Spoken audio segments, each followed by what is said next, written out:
ዋሊያን መጠበቅ የሀገር ገጽታ መጠበቅ ነው። የትራምፕ ደጋፊዎች ልብ የላቸውም። ባይደን የትንሣኤ በዓል ምክንያት በማድረግ የቤት ርክክብ መርሃ ግብር ተከናወነ። ገንቢ ውይይት በታሪፍ ዙሪያ የአሜሪካ ፕሬዝዳንት ዶናልድ ትራምፕ ከጣሊያን ጠቅላይ ሚኒስትር ጆርጂያ ሜሎኒ በንግድ ስምምነት ዙሪያ ገንቢ ውይይት አደረጉ። ዋሊያን መጠበቅ የሀገር ገጽታ መጠበቅ ነው። በአማራ ክልል ከሚገኙ ድንቅ የቱሪዝም መዳረሻዎች መካከል የሰሜን ብሔራዊ ፓርክ አንደኛው ነው። ተፈጥሮ አሳምሮ የሰራቸው ተራሮችና በውብ ስፍራ የሚኖሩ ብርቅዬ እንስሳት አካባቢ በጎብኚዎች እንዲወደድ አድርጎታል። ይህ ድንቅ ስፍራ ባለው ድንቅ ሀብት ምክንያት በዓለም ቅርስነት ተመዝግቦ የዓለም ከሆነ ዓመታትን አስቆጥሯል። ታዲያ ይህን ድንቅ ስራ በተደጋጋሚ ችግሮች እየገጠሙት ነው። እዚህ ስፍራ የሚኖሩ ብርቅዬ እንስሳትና በተፈጥሮ መስህብ ላይ ተደጋጋሚ ችግሮች ሲፈጠሩ ቆይተዋል። ከሰሞኑ ደግሞ በስስት የሚታዩትና የጎብኚዎችን ቀልብ የሚስቡት ዋሊያዎች ላይ ግድያ ተፈጽሟል። ይህ ድርጊት ደግሞ የአካባቢውን ጸጋ በማሳጣት የቱሪዝም ሀብቱ ይጎዳዋል።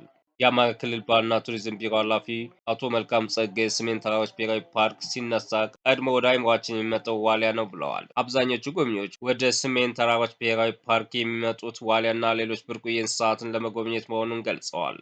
ዋሊያ ቁጥር በአደን እና በሌሎች ችግሮች የተመናመነ መምጣቱም የቱሪዝም ከፍተኛ ደረጃ እንደሚጎዳው ተናግረዋል። ይህ ብቻ ሳይሆን በዩኔስኮ ከተመዘገቡት መዝገብ ላይ ሊያስወጣው የሚችል አደጋ ይፈጥራል ነው ያሉት። ዋሊያ የሰሜን ተራሮች ብሔራዊ ፓርክ በዓለም ቅርስነት እንዲመዘገብ ካደረጉ ጸጋዎች መካከል አንደኛው መሆኑንም አንስተዋል። ዋሊያና ሌሎች ብርቅዬ እንስሳት እንዲጠበቁ አስጎብኚ ማህበራት በዙሪያው ያሉ ወረዳ ነዋሪዎች አስፈላጊውን ጥንቃቄ ማድረግ እንዳለባቸው ነው የተናገሩት። በሰሜን ተራሮች ዙሪያ የሚገኙ ከፍተኛ ቁጥር ያለው ማህበረሰብ ከቱሪዝም ተጠቃሚ ነው ያሉት ኃላፊው ተጠቃሚነቱን ለማረጋገጥ ፓርኩና በፓርክ ውስጥ ያሉ ብርቅዬ እንስሳትን መጠበቅና መንከባከብ ይጠበቅበታል ብለዋል።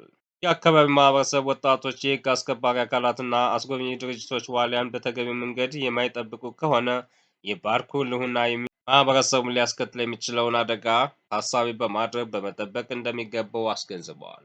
ዋሊያዎቹ ላይ እየደረሰ ያለውን አስደንጋጭ መሆኑን ተናግረው የህግ አስከባሪ በዚህ ተግባር የተሳተፉ አካላት መያዛቸው ተገቢ መሆኑንም አመላክተዋል። በቀጣይ ጊዜያት ሰፊ ግንዛቤ ማስጨበጫ ስራ መስራት እንዳለባቸውም አንስተዋል። ፓርኩ ባህልና ቱሪዝም ቢሮ በፓርኩ ዙሪያ ያሉ ወገኖችን ወደ ፓርኩ ዘልቀው እንዳይገቡ የአደን እንቅስቃሴ እንዳይኖር መስራቱን የተናገሩት ኃላፊው በተሰራው ስራ ግን በቂና አጥጋቢ አይደለም ነው ያሉት። ለፓርኩ ስጋት የሆኑ አካላት መኖራቸውን ተናግረዋል። ፓርኩን ለሚጠብቁት ጥበቃዎች ግንዛቤ ፈጠራና አቅም ማጎልበት ስራ ሚሰሩም ገልጸዋል። የሰሜን ተራሮች ብሔራዊ ፓርክ በተገቢው መጠበቅ የማንችል ከሆነ ብርቅዬ እንስሳትን ማጣታችን አይቀሬ ነው ያሉት። አደን እንዲቆም ግንዛቤ ከመፍጠር ጎን በጎን ሕግ የማስከበር ስራዎች በከፍተኛ ሁኔታ መሰራት እንዳለባቸው ገልጸዋል። የሚያድኑ አካላት ከድርጊታቸው እንዲቆጠቡ የአካባቢ ማህበረሰብ ክትትልና ድጋፍ ማድረግ እንደሚጠበቅበትም ተናግረዋል። በደርግ ዘመነ መንግስት በነበረው ግጭት ዋሊያ ቁጥር ቀንሶ እንደነበር ያስታወሱት ኃላፊው ከዓመታት በኋላ በተፈጠረው የጸጥታ ችግር ምክንያት የቁጥጥር ስራው መላላት መኖሩንና ፓርኩን የሚያስተዳድረው አካል በተገቢ ቁጥጥርና ክትትል ስራ ባለመሰራቱ የዋሊያ ቁጥር ከፍተኛ ሁኔታ ቀንሷል ነው ያሉት። የአማራ ክልል ባህልና ቱሪዝም ቢሮ ከሌሎች ባለድርሻ አካላት ጋር በመቀናጀት የቁጥጥርና የክትትል ስራ ይሰራል ብለዋል። ቱሪዝም ሀብቱን እንዳይቀንስ ሰፊ ስራዎች ይሰራሉ ነው ያሉት። ዋሊያ የአካባቢ ብቻ ሳይሆን እንደ ሀገር መገለጫ ነው ያሉት ኃላፊው የኢትዮጵያ ዓለም መድረክ በልዩነት የሚያስተዋውቋት ብርቅዬ እንስሳት መካከል አንደኛው ዋሊያ መሆኑንም ገልጸዋል።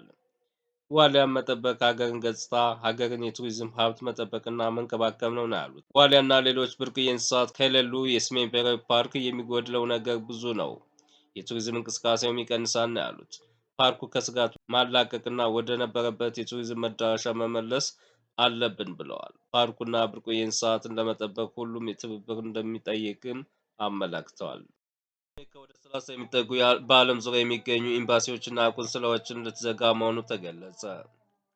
የዶናልድ ትራምፕ አስተዳደር ኤምባሲዎችና ቆንስላዎችን ጽሕፈት ቤቶችን ለመዝጋት ማቀዱን ሲኤንኤን የአገሪቱ የውጭ ጉዳይ መስሪያ ቤት ሰነድ ጠቅሶ አስነብቧል። 10 የኤምባሲዎችና 17 ቆንስላዎች እንዲዘጉ የሚመክር ሲሆን አብዛኞቹ በአውሮፓና በአፍሪካ ውስጥ ሲሆኑ የቀሩት በእስያና በካሪቢያን የሚገኙ መሆናቸውን ጠቁሟል። ሰነዱ በኢራቅና በሞቃዲሾ ሶማሊያ የዲፕሎማቲክ አባላትን መጠን የመቀነስ ሀሳብ ማቅረቡ ተነግሯል። በአሜሪካ መንግስት የውጭ ጉዳይ መስሪያ ቤት ከሚያወጣው ገንዘብ ወደ 30 ቢሊዮን ዶላር የሚጠጋው ለመቀነስ ማቀዱንም ተሰምቷል። ዶናልድ ትራምፕ ዳግም ወደ ስልጣን ከመጡ ወዲህ ከሀገሪቱ ፍላጎት ጋር አይጣጣምም ያሏቸውን ተቋማት በመዝጋት እርዳታዎችን ለማቋረጥ መሆናቸው ይታወቃል። ዘገባው የሲኤንኤን ነው። የትራምፕ ደጋፊዎች ልብ የላቸውም። ባይደን የቀድሞው የአሜሪካ ፕሬዝዳንት ጆ ባይደን የዶናልድ ትራምፕ ደጋፊዎች ልብ የላቸውም ሲሉ ወቀሱ። ጆ ባይደን ወግ አጥባቂ የትራምፕ ደጋፊዎች አሜሪካ ከዚህ በፊት በታሪኳ የማታውቀውን መከፋፈል እንዲፈጠር አድርገዋል ሲሉ ተናገሩ። የቀድሞ ፕሬዝዳንት ጆ ባይደን በስልጣን በቆዩበት ከፈረንጆቹ 2020 እስከ 2024 ድረስ ወግ አጥባቂዎችን ሰይጣኖች በሚል በመተቸት የሚታወቁ ሲሆን አሁን ላይ አሜሪካንን እየከፋፈሏት ነው ብለዋል። ነጩ የቤተ መንግስት ከወጡ በኋላ የመጀመሪያ የተባለውን ንግግር ያደረጉት ባይደን የአሜሪካን የፌዴራል ሕጎች በመሻር ታሪክ እየቀየሩ ነው ሲሉ ባይደን ትራምፕን በነገር ሸንቆጥ አድርገዋቸዋል። በሌላ በኩል የአሜሪካው የውጭ ጉዳይ ሚኒስትር ማርክ ሩቢዮ የባይደን ዘመን አጀንዳዎች ተዘግተዋል ሲሉ መናገራቸው ተሰምቷል። ዘገባው የአርት ኒውስ ነው። የትንሣኤ በዓል ምክንያት በማድረግ የቤት ርክክብ መርሃ ግብር ተከናወነ። በአዲስ አበባ ከተማ ቦሌ ክፍለ ከተማ የተገነባ ባለው 4 ወለል ህንፃ ለአቅመ ደካሞች ርክክብ ተደርጓል። በመርሃ ግብሩ ንግግር ያደረጉት የአዲስ አበባ ከተማ አስተዳደር ከንቲባ አዳነች አቤቤ የ2017 ትንሣኤ በዓልን ምክንያት አስመልክቶ በከተማ አስተዳደሩ ደረጃ 446 ቤቶች ለአቅመ ደካሞች ርክክብ እንደሚደረግ ገልጸዋል። ቦሌ ክፍለ ከተማ የተገነባ ባለው 4 ወለል ህንፃ ትንሣኤን አስመልክቶ ከተዘጋጀው መካከል መሆኑን ተናግረዋል። ከዕለቱ ጊዜ ጀምሮ 39,000 ቤቶች ለአቅመ ደካሞች መሰጠቱን የጠቆሙት ከንቲባ አዳነች አቤቤ የተረሱትና ማህበረሰብ ፍትህን ተጠቃሚ ያልሆኑበት ላይ ያተኮረ መሆኑን ገልጸዋል። ተግባራዊ የተደረገ የሚገኘው ሰው ተኮር ፕሮጀክት አካል የሆነውን የቤት ማስተላለፍ መርሃ ግብር ከተማ አስተዳደር ከባለድርሻ አካላት ጋር ርብርብ እያከናወነ መሆኑን ጠቁመዋል። ቦሌ ክፍለ ከተማ በተገነባው 4 ወለል ቦሌ ክፍለ ከተማ ገቢዎች ሚኒስቴር፣ ጉምሩክና ኮሚሽን፣ የውሃና ፍሳሽ ባለስልጣናት ትብብር የተገነባ ነው። ገንቢ ውይይት በታሪፍ ዙሪያ የአሜሪካ ፕሬዝዳንት ዶናልድ ትራምፕ ከጣሊያን ጠቅላይ ሚኒስትር ጆርጂያ ሜሎኒ በንግድ ስምምነት ዙሪያ ገንቢ ውይይት አደረጉ። ትራምፕና ሜሎኒ በአውሮፓና በአሜሪካ መካከል የንግድ ስምምነት ላይ ሊደርስ የሚችልበትን ዕድል በጥልቀት ተነጋግረዋል ተብሏል። ጠቅላይ ሚኒስትር በዋሽንግተን ጉብኝት ሲያደርጉ ከዶናልድ ትራምፕ ጋር ዳግም ምዕራባውያን ታላቅ ስለማድረግ ተወያይተዋል።